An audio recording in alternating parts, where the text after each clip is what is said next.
Hello दोस्तों, आप लोग कैसे हैं? आशा करते हैं आप लोग अच्छे होंगे। तो आज हम पढ़ने वाले हैं अर्थालंकार। अर्थालंकार में पहला अलंकार है उपमा अलंकार। जब काव्य में समान धर्म के आधार पर एक वस्तु की समानता अथवा तुलना अन्य वस्तु से की जाए वहाँ पर उपमा अलंकार होता है। दूसरे शब्द में कहें, जहाँ पर उपमेय की तुलना उपमान में की जाती है वहाँ पर उपमा अलंकार होता है। उदाहरण है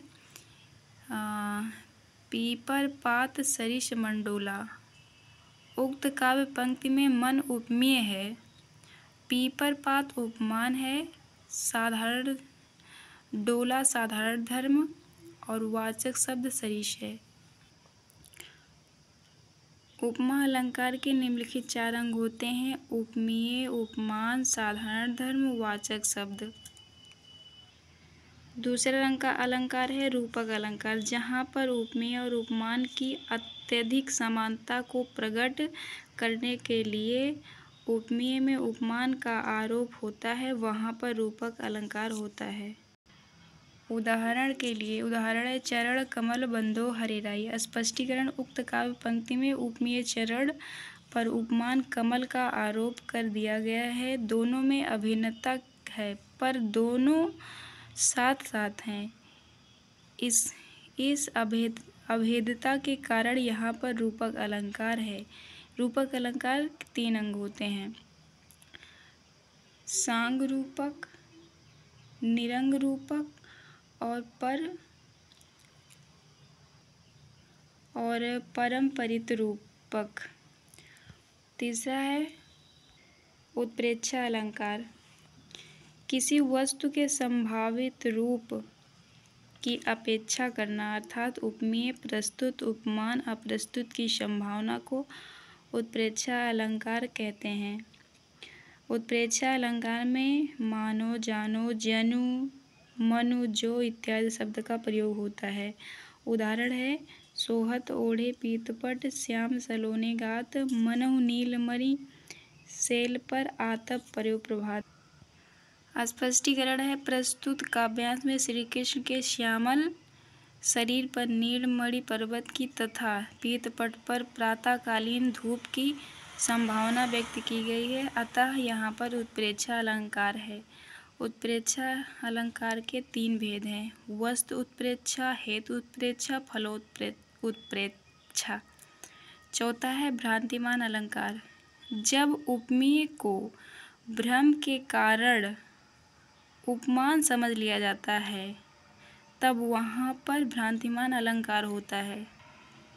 उदाहरण है कपि कर हृदय विचार, दीन मुद्रिका डारि तब, और जानी अशोक अंगार, सिए हरस उठि कर गेहूँ। स्पष्टीकरण है प्रस्तुत पंक्ति में श्री सीता जी श्री राम जी की हीरक जड़ित अंगूठी को अशोक का अंगार समझकर उठा लेती हैं। यहाँ पर अंगूठी उपमेय है और अंगार उपमान है, अतः यहाँ पर भ्रांतिमान अलंकार है। संदेह अलंकार। 5वां है संदेह अलंकार। जब किसी वस्तु में उसी के सादृश्य अन्य वस्तुओं का संदेह हो और सादृश्यता के कारण अनिश्चित की मनोदशा हो तब वहाँ पर संदेह अलंकार होता है। उदाहरण है सारी बीच नारी है कि नारी बीच सारी है, कि सारी ही नारी है कि नारी ही सारी है। फिर से कि सारी बीच नारी है कि नारी बीच सारी है, कि सारी ही नारी है कि नारी ही सारी है। छठा है अतिशयोक्त अलंकार। जब किसी व्यक्ति, वस्तु अथवा स्थिति की प्रशंसा करते हुए कोई बात बहुत बढ़ा चढ़ा कर अथवा लोक सीमा का उल्लंघन करके कही जाए तब वहाँ पर अतिशयोक्त अलंकार होता है। जैसे किसी चीज़ को बहुत बढ़ा चढ़ा कर कहना। उदाहरण है कि आगे नदियाँ पड़ी अपार, घोड़ा उतरे कैसे पार। राणा ने सोचा इस पार, तब तक चेतक था उस पार, मतलब कितना बढ़ा चढ़ा के बात कहा गया है यहाँ पे। स्पष्टीकरण है कि प्रस्तुत काव्यांश में राणा अभी नदी पार करने की ही सोच रहे थे कि उसका घोड़ा चेतक नदी के पार भी हो गया। यहाँ पर वेग मतलब गति के विषय में बहुत बढ़ा चढ़ाकर कहा गया है। कहने से अतिशयोक्त अलंकार है, मतलब किसी बात को बहुत बढ़ा चढ़ा के कह दिया जाए तो वहाँ पर अतिशयोक्त अलंकार होता है, मतलब अधिक बढ़ा चढ़ा के कहना। और सातवां अलंकार है अन्योन अलंकार। काव्य में जहाँ उपमान के अभाव, मतलब काव्य में जहाँ उपमान के अभाव के कारण उपमेय को उपमान बना दिया जाता है, वहाँ पर अन्योन अलंकार होता है। उदाहरण है नागर नंद किशोर से नागर नंद किशोर। स्पष्टीकरण देखते हैं। प्रस्तुत पंक्ति में उपमेय नंद किशोर हैं और उपमान भी नंद किशोर हैं, अतः यहाँ पर अन्योन अलंकार है।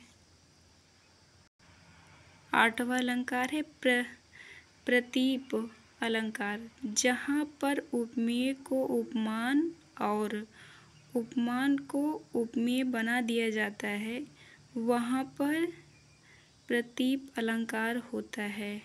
जैसे उदाहरण है चंद्रमा मुख के समान सुंदर है। चंद्रमा मुख के समान सुंदर है। स्पष्टीकरण देखते हैं। स्पष्टीकरण प्रस्तुत पंक्ति में प्रसिद्ध उपमान चंद्रमा को उपमेय और उपमान मुख को उपमान बनाकर उपमान को तुच्छ और उपमेय को श्रेष्ठ बताया गया है। यहाँ पर प्रतीप अलंकार है। प्रतीप अलंकार उपमा का उल्टा होता है। नौवां है दृष्टांत अलंकार। दृष्टांत अलंकार उपमेय एवं उपमान के साधारण धर्म में भिन्नता होने पर भी बिंब प्रतिबिंब भाव से कथन करने को दृष्टांत अलंकार कहा जाता है। उदाहरण है बसे बुराई जातु तन ताहि को सम्मान और भलो भलो कही छाड़िए खोटे गृह जपदान। स्पष्टीकरण है प्रस्तुत दोहे में प्रथम पंक्ति में उपमेय वाक्य और द्वितीय पंक्ति में उपमान वाक्य है।